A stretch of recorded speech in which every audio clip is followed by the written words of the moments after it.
Hello दोस्तों, कैसे हैं आप सभी। आप सभी को स्वागत है सेमेस्टर क्वेश्चन सॉल्व फार्मेसी में। आज हम लोग बात करेंगे फिजिकल फार्मास्यूटिक्स 2 के एक बहुत ही इंपॉर्टेंट क्वेश्चन जो मैक्सिमम टाइम 8 मार्क्स और 5 मार्क्स में पूछा जाता है। वो क्वेश्चन है describe emulsion formulation by HLB method. HLB method के द्वारा कैसे इमल्सन तैयार किया जाता है। तो चलो शुरू करते हैं आज के वीडियो।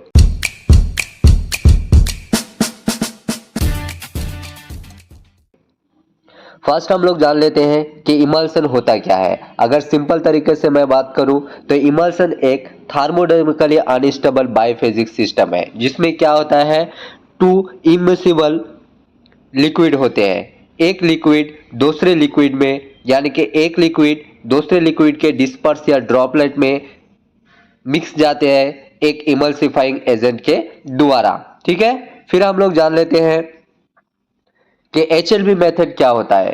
तो एचएलबी मेथड सिंपल तरीके से अगर जाने तो एक क्वांटिटेटिव सिस्टम है जिसका नाम है हाइड्रोफिलिक लाइपोफिलिक बैलेंस। ये हम लोग को हेल्प करता है कॉम्बिनेशन ऑफ इमल्सिफायर, या फिर कौन सा इमल्सिफायर हम लोग प्रिपरेशन के द्वारा यूज करें। इमल्सन प्रिपरेशन के द्वारा कौन सा इमल्सिफायर सही रहेगा ये चूज करने के लिए हम लोगों को हेल्प करता है दिस एचएलबी मेथड। एचएलबी मेथड क्या होता है, हाइड्रोफिलिक एंड लाइपोफिलिक बैलेंस होता है। अभी हम लोग मेन टॉपिक में घुसने वाले हैं कि detail description of HLB method in emulsion formulation. ये हमारा मेन टॉपिक है। 8 मार्क्स में कभी पूछते हैं, कभी 5 मार्क्स में पूछते हैं।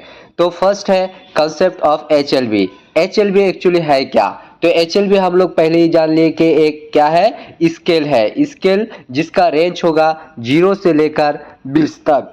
तो HLB is a scale which ranging from 0 to 20। इसमें यह बता रहा है कि सर्फेक्टेंस विथ लो एचएलबी, यानी कि जिसका सर्फेक्टेंस का लो एचएलबी होगा, कितना होगा 3 से लेकर 6 तक, वो होगा हमारा लाइपोफिलिक यानी कि वेल लविंग। और जो सर्फेक्टेंस का वैल्यू 8 से लेकर 18 तक रहेगा वो हमारा क्या हो जाएगा, हाई एचएलवी वैल्यू वाला, तो वो हो जाएगा हाइड्रोफिलिक यानी कि वाटर लिविंग।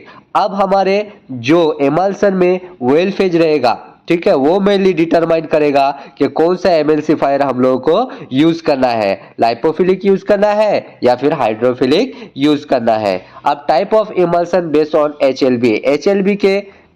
एचएलबी के ऊपर बेस करके हम लोग इमल्सन को मेनली 2 टाइप में डिवाइड करते हैं। एक होता है वाटर इन ऑयल इमल्सन जिसका एचएलबी वैल्यू 8 से 18 तक होता है, एग्जांपल अगर देखें क्रीम और लोशन। और एक होता है वाटर इन ऑयल इमल्सन जिसका एचएलबी वैल्यू 3 से 6 हो, और एग्जांपल के हिसाब से oily cream water resistance formulation होता है। ठीक है, नेक्स्ट हम लोग बात करेंगे कि रिक्वायर्ड एचएलबी जो हमारे इमल्सन फॉर्मुलेशन के लिए होते हैं वो हम लोग कैसे डिटरमाइन करें। हर एक वेल का एक पर्टिकुलर रिक्वायर्ड एचएलवी वैल्यू होता है एक इमल्सन तैयार करने के लिए। फॉर एग्जांपल अगर देखें, अगर हमारे इमल्सन में ऑयल फेज मिनरल ऑयल हो तो उसमें हमारे अप्रोक्सीमेटली 10.5 एचएलवी वैल्यू का सर्फेक्टेंट यूज किया जाता है। अगर कस्टर्ड ऑयल देखें तो उसमें अप्रोक्सीमेटली 14 एचएलवी वैल्यू चाहिए एक स्टेबल इमल्सन को तैयार करने के लिए। नेक्स्ट है selection and mixing of surfactant. हम लोग कौन सा सर्फेक्टेंट को सिलेक्ट करेंगे और उसको कैसे मिक्स करेंगे इसके बारे में जान लेते हैं। तो sometime a single surfactant can not provide the required HLB value which are used in the manufacturing और formulation of emulsion। यानी कि ये बता रहा है कि एक सिंगल सर्फेक्टेंट का भी हम लोगों को कभी कभी एक सिंगल सर्फेक्टेंट हम लोगों को एक रिक्वायर्ड एचएलवी वैल्यू नहीं दे सकता जो हमारे इमल्सन फॉर्मुलेशन के लिए जरूरी होता है। तो इसीलिए हम लोगों को 2 सर्फेक्टेंट यूज किया जाता है और उसको एक ही साथ मिक्सिंग किया जाता है। लेकिन एक बात ध्यान रखना पड़ता है कि जो 2 सर्फेक्टेंट रहेगा उसमें एक हमारे हाई एचएलवी वैल्यू वाला रहेगा यानी कि हाइड्रोफिलिक रहेगा, और एक हमारा लो एचएलवी वैल्यू रहेगा यानी कि लाइपोफिलिक रहेगा। अब हम उसके बाद एक फॉर्मूला के द्वारा हम लोग क्या करेंगे, उस रिक्वायर्ड एचएलवी को कैलकुलेट करेंगे। तो required HLB value equals to F1 into HLB value HLB value 1 plus F2 into HLB value 2। जहां हमारे बता रहे हैं कि F1 और F2 क्या होता है, वो 2 इमल्सिफायर का फ्रैक्शन होता है, और HLV-V1 एंड HLV-V2 वो दो इमल्सिफायर का HLV वैल्यू होता है। अब हम लोग बात करेंगे प्रोसीजर के कि कैसे हम लोग HLV मेथड के द्वारा फॉर्मूलेशन तैयार करते हैं। ठीक है, तो फर्स्ट है हमारे identify the well phase and determine it required HLV value, यानी कि फर्स्ट हम लोगों का काम क्या होगा, वेल फेज जो है उसको आइडेंटिफाई करना पड़ेगा, उसके बाद उसका रिक्वायर्ड HLV वैल्यू पता करना पड़ेगा। फिर select 2 surfactant, 1 hydrophilic and 1 lipophilic. फिर हम लोग को 2 सरफेक्टेंट चूज करना है, एक हाइड्रोफिलिक होगा और एक लाइपोफिलिक होगा। फिर तीसरा नंबर पे calculate their proportion to match the required HLV value. फिर हमारा उनका करेक्ट जो रेशियो है उसको कैलकुलेट करना पड़ेगा ताकि हमारे रिक्वायर्ड HLV वैल्यू मैच करे। 4 नंबर पे है prepare the aqueous and well phase separately. फिर हम लोगों को वेल फेज और वाटर फेज को अलग अलग से प्रिपेयर करना पड़ेगा, यानी कि अलग अलग से गर्म करना पड़ेगा।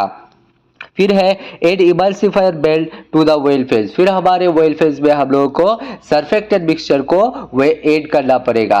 6 नंबर है slowly add one phase to the other with continuous stirring at suitable temperature, यानी कि जो हमारे दो अलग इमल्सिफायर हम लोग बनाए, वेल फेज और वाटर फेज का अलग अलग गर्म करें, उस दोनों को एक दूसरे में क्या करना है, कंटिन्यूअसली और स्ट्रिंग के साथ धीरे धीरे ऐड करना है। फिर allow it to cool while stirring to form a stable emulsion. फिर हम लोगों को उसको घुलते घुलते धीरे धीरे क्या करना है, उस मिक्सचर को कूल करने देना है और हमारे इमल्सन स्टेबल इमल्सन क्या हो जाएगा, रेडी हो जाएगा। फिर इसका एडवांटेज के बारे में बात करेंगे कि एडवांटेज ऑफ HLV मेथड, यानी कि HLV मेथड में हमारे क्या सुविधा है, तो help in racial selection of emulsifier. ये हमारे क्या करते हैं, ये साइंटिफिक मेथड है और इमल्सिफायर चूज करने के लिए हमको मदद करते हैं। Useful in formulation both of water in well and well in water emulsion, यानी कि हमारे ये दोनों फेज बनाने के लिए हम लोगों को हेल्प करते हैं, चाहे वो वाटर फेज हो या फिर वेल इन वाटर इमल्सन हो।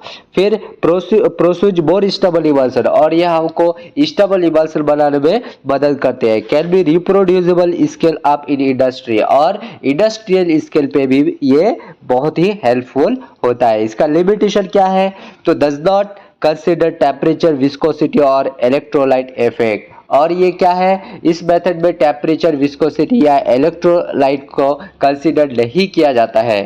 ट्रायल एंड एरर में still be needed for fine tonic, कभी कभी ट्रायल और एरर भी जरूरी पड़ जाते हैं। तो ये थे हमारे 8 मार्क्स के लिए।